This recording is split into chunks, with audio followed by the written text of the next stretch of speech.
This is a tutorial video showing the basics of how to set up a trilingual or three-section dictionary in TLex. First of all, take a look at, under samples, take a look at the trilingual dictionary with three sections. A trilingual dictionary presents the user interface, the tabbed user interface. So each of the three sections is displayed as a tab.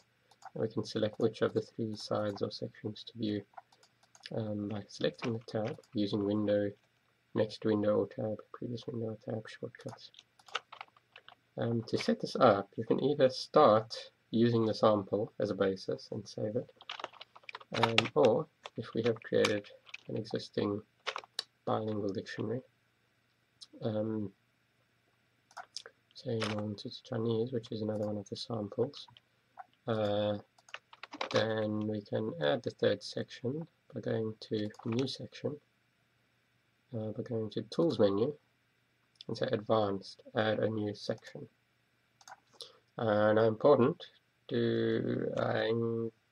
is a little bit dangerous, so until you know what you're doing and you're sure it's doing the right thing, save a copy of your data, make sure you have it backed up. Don't do this immediately on your main database. Save a copy and test it out, try it out until you're happy it's doing the right thing. And so it asks, are you sure?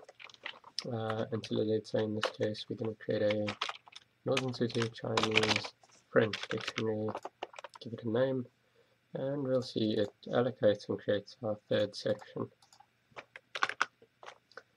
So that sets up three sections, right?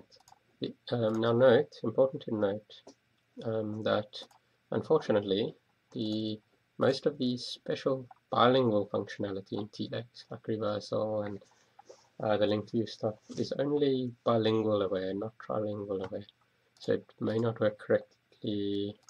It's not a train smash, but some of the advanced bilingual functionality may no longer be available to you once you switch to a trilingual mode.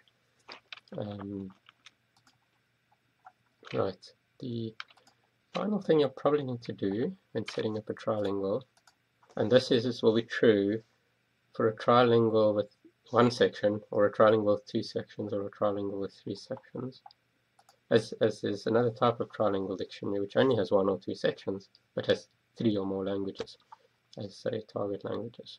And let's go to our DTD editor, Customise DTD, and we'll have to, I can't go into detail in this video on this subject, but say for our TEs, our translations, we'll probably want to add, so say let's rename the existing one to TE Chinese, and then we'll have to create a new one, say translation equivalent French. So we'll have to probably set up some new attributes for the, and we'll have to set up the output orders and the styles to look correct.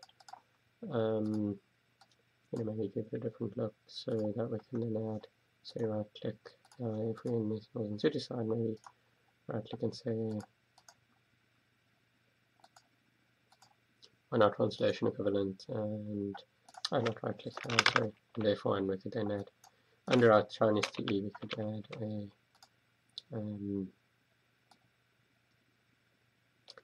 so I don't really know French, but okay,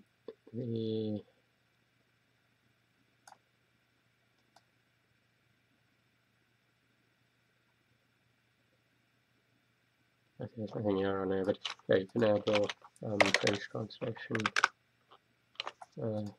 Then you have an extra box for your French translation, and you'll probably want to set up 3. So you can set up as many as you like. You'll have to do this.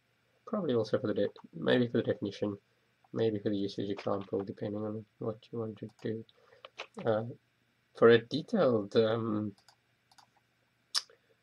you'll have to watch other tutorial videos or the user guide. The user guide is a detailed in-depth section on modifying the DTD.